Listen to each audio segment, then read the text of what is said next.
शांति और खुशी हर किसी को चाहिए होती है, लेकिन केवल उन्हें ही प्राप्त होती है जो अपने सपनों के लिए त्याग करना जानता है। केवल वही लोग सफल हो पाते हैं जो अच्छाई और सत्य के रास्ते पर चलकर, कोई गलती ना करके, केवल अपने लक्ष्य के बारे में हर वक्त चिंतन करते रहते हैं। दोस्तों, बहुत समय पहले की बात है। पुराने गुरुकुल में एक सुबह एक गुरु अपने शिष्यों को प्रवचन दे रहे थे। वो शिष्यों से कह रहे थे कि जब कभी भी आप शांत मन से बैठकर सोचेंगे तो आप यह महसूस करेंगे कि ये ब्रह्मांड, ये प्रकृति, ये सबको समान रूप से अवसर देती है। या हर एक के लिए अपार संभावनाएं हैं, अथाह भंडार है जो जितना चाहे ले सकता है। लेकिन साथ ही साथ आप यह भी महसूस करेंगे कि हमें लेना नहीं आता, हमें हासिल करना नहीं आता, क्योंकि किसी भी चीज को हासिल करने का एक तरीका होता है, एक विधि होती है, और कुछ ऐसे सूक्ष्म रहस्य है जिनका अभ्यास करना ही उस सफलता का आधार होता है, उस सफलता को पाने का सही तरीका होता है। कौन है ऐसा जो सफल नहीं होना चाहता? कौन है ऐसा जो खुश नहीं रहना चाहता?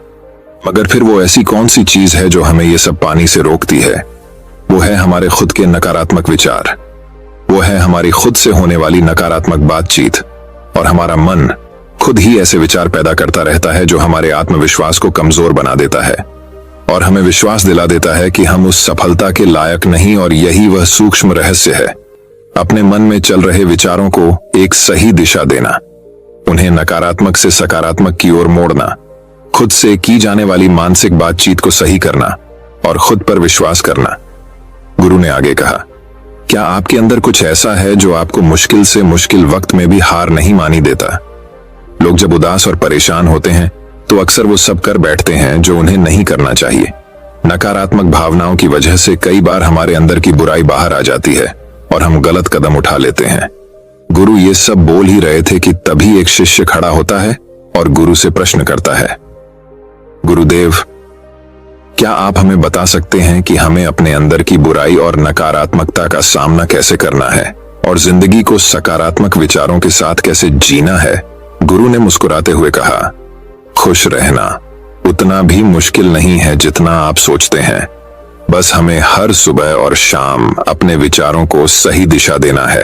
हर नया सवेरा एक उम्मीद लेकर आता है, क्योंकि हर नए दिन के साथ नए सपने, नई उम्मीदें और नए मौके मिलते हैं। इसीलिए अपनी हर दिन का दिल से स्वागत करो। कौन जाने कल क्या होगा, क्योंकि आने वाला समय तो किसी ने नहीं देखा है ना। अक्सर हम सभी सोचते हैं कि हमारे सामने एक लंबी जिंदगी पड़ी है। ये बात सच है, लेकिन यह भी एक सच है कि जिंदगी का कोई भरोसा नहीं, कब क्या हो जाए कहना बड़ा मुश्किल है। इसीलिए हर दिन को अपना एक नया जन्म समझकर जीना शुरू करो, क्योंकि इस सोच के साथ जीवन जीने से आप कभी दोबारा उदास महसूस नहीं करेंगे, बल्कि आप खुद से और अपने करीबी लोगों से और भी ज्यादा प्रेम करने लगेंगे। और फिर जो भी करेंगे पूरे जोश और उत्साह के साथ करेंगे। आपका हर दिन हंसी और खुशी के साथ बीतेगा। गुरु ने आगे कहा, अगर आप सफलता चाहते हैं तो आपको कुछ समझौते भी करने पड़ेंगे। जीवन का यही नियम है, अपनी आराम की स्थिति में रहते हुए आप कभी कुछ बड़ा हासिल नहीं कर सकते। जीवन में बदलाव लाकर ही आप उसे एक नई दिशा दे सकते हैं। इसीलिए हर बदलाव का खुले मन से, खुले दिल से स्वागत करो। जो लोग समय के साथ बदलना सीख जाते हैं, सफलता भी उन्हीं को मिलती है। अगर आपको लगता है कि आपकी जिंदगी में बहुत मुश्किलें हैं और आप परेशान हो चुके हैं, तो आपको मुश्किलों का सामना करने के प्रति अपने नजरिए को बदलना होगा, अपने सोचने के तरीके को भी बदलना होगा। चाहे कोई सा भी बदलाव आए और वहीं कितना ही मुश्किल क्यों ना लगे, आप बस उसका सामना कीजिए। आपको शायद नहीं पता, पर आप अपनी सोच से कहीं ज्यादा मजबूत है, और आपकी जिंदगी में जितनी मुश्किलें आएंगी आप उतने ही मजबूत होते चले जाएंगे, क्योंकि हर मुश्किल एक नया अनुभव, एक नया सबक देकर जाती है। और फिर आपको सफल होने से कोई नहीं रोक पाएगा और आपकी जिंदगी खुशियों और कामयाबियों से भर जाएगी। बुरे काम करके ये मत सोचो कि अब आपके साथ कुछ अच्छा होगा। अगर जिंदगी में सब कुछ अच्छा चाहिए तो फिर अच्छा ही सोचना होगा और अच्छा ही करना होगा, तभी आप पर इस ब्रह्मांड की मेहरबानी होगी। इसीलिए अपनी सोच और अपने कर्म पर सही नियंत्रण रखो। हम दुनिया को किस नजर से देखते हैं, यह काफी हद तक हमारी अपनी सोच पर निर्भर करता है। एक नकारात्मक मानसिकता वाले व्यक्ति को दुनिया में सिर्फ बुरा ही बुरा दिखता है, जबकि सकारात्मक सोच हमें जीवन के उन चीजों की अहमियत करवाती है जो अभी हमारे पास है। और उस ब्रह्मांडीय शक्ति की कृपा से हमें मिली है। गुरु ने आगे कहा, अपने मन को शांत रखना सीखो। दिन भर की भाग दौड़ के बीच खुद को शांत रखने का कोई तो तरीका सीखो। एक शांत मन के साथ हमें अपने अंतरात्मा में झांकने का मौका मिलता है और हम खुद से ही सवाल जवाब करते हैं, जैसे कि मैं कौन हूं, मेरे जीवन का उद्देश्य क्या है, क्या मैं एक अच्छा इंसान हूं, क्या मैं एक अच्छा पिता या पति हूं, या क्या मैं एक अच्छा बच्चा हूं। आप जितनी गहराई से अपने अंदर झांकेंगे उतना ही ज्यादा खुद को जान जाएंगे। आप अपने आसपास की चीजों को समझने लगेंगे, लोगों का स्वभाव और उनको समझने लगेंगे। फिर आप चीजों और लोगों को लेकर बात बात पर परेशान और उदास होना छोड़ देंगे। आपको यह एहसास होने लगेगा कि आपके किसी भी काम का क्या असर पड़ेगा। किसी भी काम से अगर आपको दुख पहुंचे तो उस काम को मत कीजिए और जो चीज खुशी दे उसे जरूर कीजिए। फिर देखिए आपकी जिंदगी में कैसा ठहराव आता है। हमें जिंदगी एक बार ही मिलती है तो क्यों ना इसे भरपूर तरीके से जिए। जो दिल करे वो करो, खुद को बंदरों में मत बांधो, लेकिन हाँ, इस बात का भी ध्यान रखो कि वो मनमानी ना हो, बुद्धिमानी हो और आपके भीतर की आवाज हो। इसीलिए कुछ भी करने से पहले अपनी अंतरात्मा की आवाज सुनो। आपके दिल की चाहत कुछ भी हो सकती है, जैसे कोई नया व्यापार शुरू करना, किसी नए शहर में जाकर अपनी किस्मत आजमाना या फिर कुछ महत्वपूर्ण हासिल करना। जो भी आपके दिल में है उसे पाने के लिए कम से कम एक बार अपना संपूर्ण प्रयास जरूर करो। ये मत सोचो कि इसका परिणाम क्या होगा। जो मन में है बस उसे कर डालो।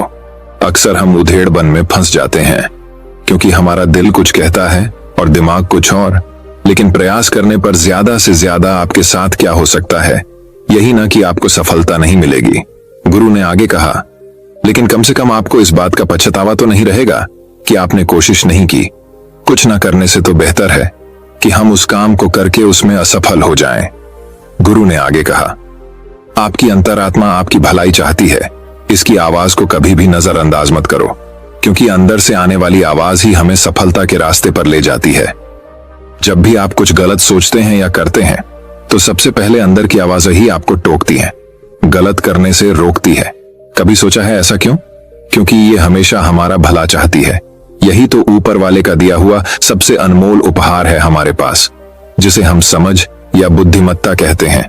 अगर जिंदगी की खूबसूरती को समझना है तो अपने अंदर झांक कर देखो। ये देखो कि तुम्हारे पास क्या क्या है और तुमने अपने जीवन में कितना कुछ हासिल किया है। जिंदगी की सुंदरता को आप केवल तभी महसूस कर पाएंगे जब आप धन्यवाद के भाव से भरे रहेंगे, बजाय यह सोचकर दुखी होने के कि हमारे पास क्या नहीं है।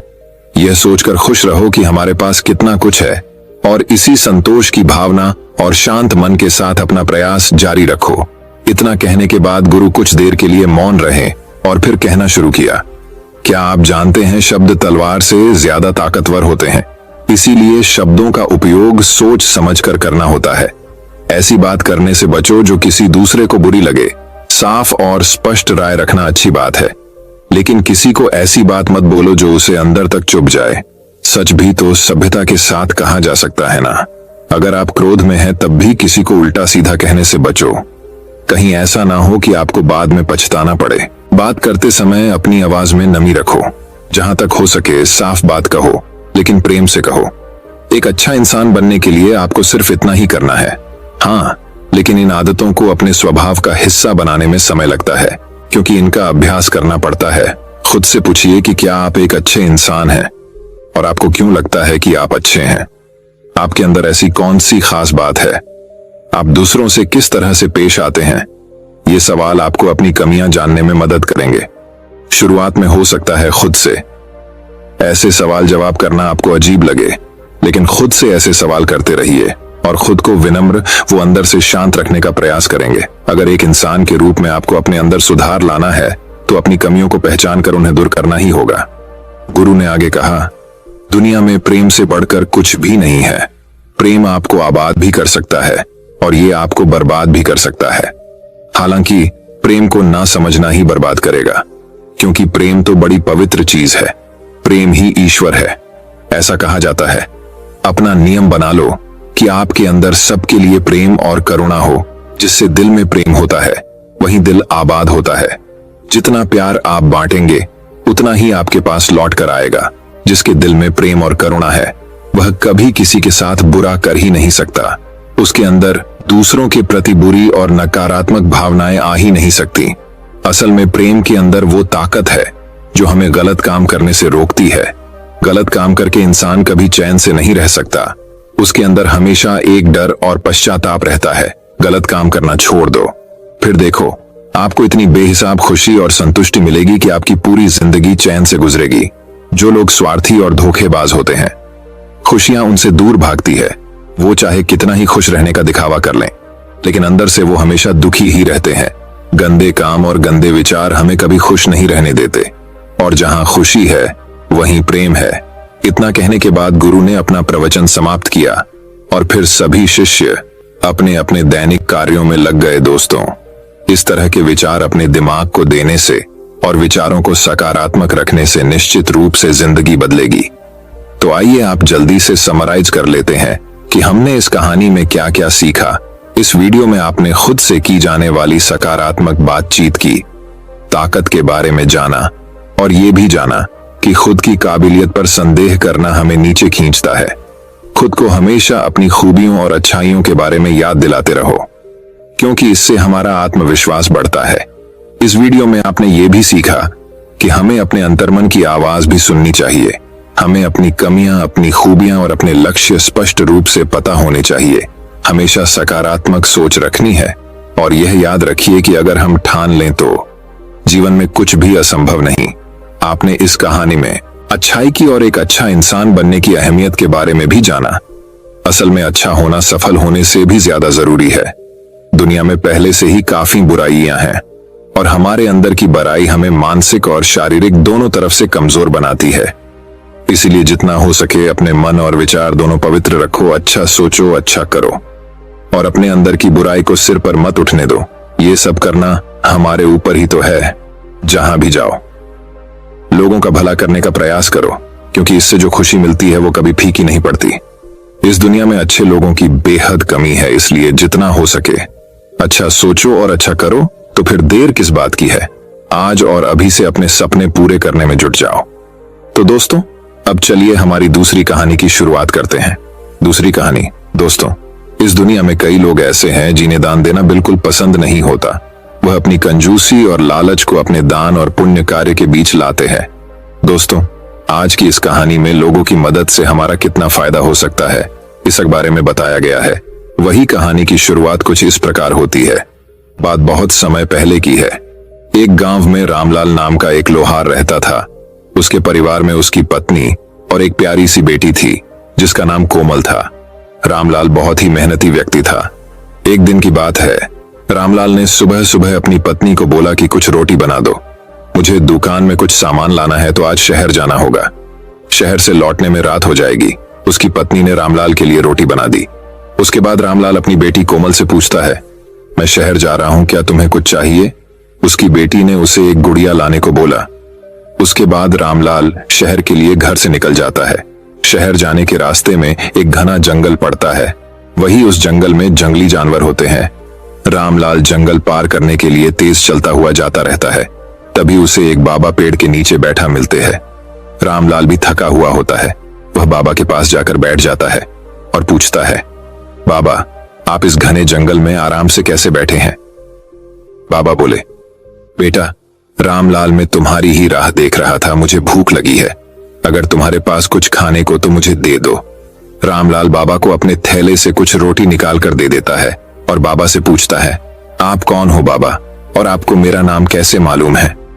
बाबा ने रामलाला को बोला, मुझे और रोटी चाहिए, क्या तुम मुझे और रोटी दे सकते हो? रामलाल ने थैले से बची रोटी को भी निकालकर बाबा को दे देता है। रोटी खाने के बाद बाबा रामलाल को धन्यवाद देते हैं और बोलते हैं, बेटा, मैंने तो तुम्हारी सारी रोटियां तो मैंने खा ली, अब तुम क्या खाओगे? रामलाल बोलता है, बाबा मैं शहर जा रहा हूं, वहां मैं किसी दुकान से कुछ लेकर खा लूंगा। मुझे खुशी है कि आपका पेट मेरी रोटी से भर गया। ये बोलकर बाबा से रामलाल जाने की अनुमति लेता है। बाबा रामलाल को एक हथौड़ा देते हैं और बोलते हैं, तुम इसे संभल कर रखना, ये मेरे गुरु ने मुझे दिया था। तुमने मेरा पेट भरा है तो मैं तुम्हें खाली हाथ नहीं जाने दे सकता। रामलाल बोलता है, बाबा मैं एक लोहार हूं और मेरे पास पहले से बहुत सारे हथौड़े हैं, मुझे इसकी जरूरत नहीं है और मैं अभी शहर जा रहा हूं, इसे लेकर कहां कहां जाऊंगा। बाबा ने बोला, ठीक है, मैं इसे तुम्हारे घर मैं कबाड़ के पीछे रख दूंगा, जब तुम शहर से लौटना तो वहां से ले लेना। ये बोलकर बाबा उसके पास से गायब हो गए। रामलाल इधर उधर देखा पर उसे बाबा नहीं दिखे। रामलाल को भी देर हो रही थी, इसलिए वह इस बारे में ज्यादा कुछ नहीं सोच पाता और शहर के रास्ता जाने लगता है। शहर पहुंचकर रामलाल अपनी जरूरत की सभी चीजें खरीद लेता है और अपनी बेटी के लिए गुड़िया भी ले लेता है। फिर भी रामलाल के पास अभी काफी पैसे बचे होते हैं, इसलिए वह सोचता है पत्नी के लिए साड़ी भी ले, वह भी खुश हो जाएगी। यह सोचने के बाद बहुत ही सुंदर साड़ी ले लेता है।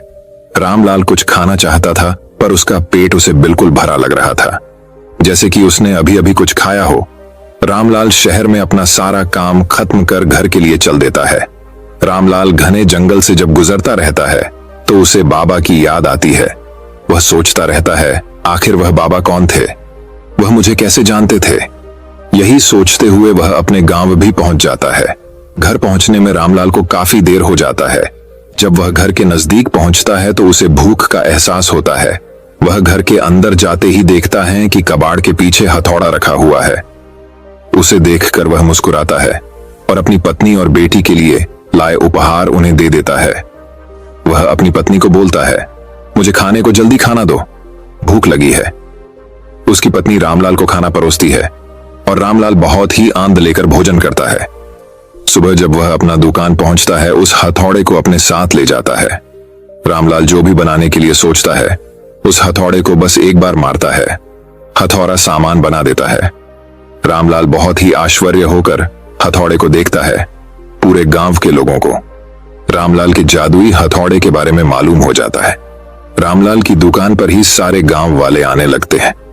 बर्तन हो या खेत में काम करने वाला कोई भी सामान रामलाल के हथौड़े से मिनटों में बनकर मिल जाता है। एक दिन गांव के मुखिया ने रामलाल को बुलवाया और बोला, रामलाल, क्या तुम सामने वाला पहाड़ तोड़ सकते हो? इस पहाड़ के वजह से शहर जाने में लोगों को ज्यादा तकलीफ होती है, जिसके कारण जंगल के रास्ते जाना होता है। पहाड़ तोड़कर शहर जाने का रास्ता यहां से अगर बन जाए तो बहुत ही अच्छी बात होगी। रामलाल मुखिया को बोलता है। मैं देखता हूं जैसे ही रामलाल ने एक हथौड़ा पहाड़ पर मारा, वह पूरा टूट कर बिखर गया। गांव के सभी लोगों ने उस मलबे को वहां से हटाकर सारे गांव के लोगों ने वहां पानी डालकर बहुत ही सुंदर रास्ता बना दिया। रामलाल की चर्चा आसपास के सभी गांव में भी होने लगी। एक दिन रामलाल ने सोचा, इस हथौड़े से मेरा क्या फायदा है, इससे तो लोगों को फायदा होता है, उनकी चीजें झटपट बनकर उन्हें मिल जाती है। ऐसा सोचकर रामलाल अगली सुबह ही बाबा को ढूंढने जंगल पहुंच जाता है। उसे वह बाबा उसी पेड़ के नीचे बैठे मिलते हैं। रामलाल बाबा को देखते ही जो वह सोच रहा था उसे क्या फायदा, उस हथौड़े से ऐसा बाबा को बोलता है। बाबा उस पर हंसने लगे और बोले, तुम इस हथौड़े से बहुत कुछ कर सकते हो, अपनी बुद्धि लगाओ। रामलाल अपनी दुकान में जाता है और बाजार में मिलने वाले सारे बर्तन और खेत में काम आने वाले सामान औजार, उसके पास जितना भी लोहा था, उन सब का कुछ न कुछ बना दिया। जिसके बाद वह नया दुकान खोलकर बैठ जाता है। बाजार से कम पैसे में चीजें बेचने लगता है। धीरे धीरे वह शहर में भी एक बहुत बड़ी दुकान खोल लेता है और बहुत ही धनी आदमी बन जाता है। रामलाल ने अपनी बुद्धि लगाई, पर बाबा के कहने पर दोस्तों, ये कहानी हमें ये शिक्षा प्रदान करती है कि अगर हम किसी की मदद पूरे दिल से करें, तब आपको भी उसका कोई न कोई फल जरूर मिलता है। मन में लोगों के प्रति अच्छा भाव रख हमें लोगों की और अपना मदद का हाथ उठाना चाहिए। अगर हमारे पास देने को बहुत हो तो मदद करने में हमें कंजूसी नहीं करनी चाहिए।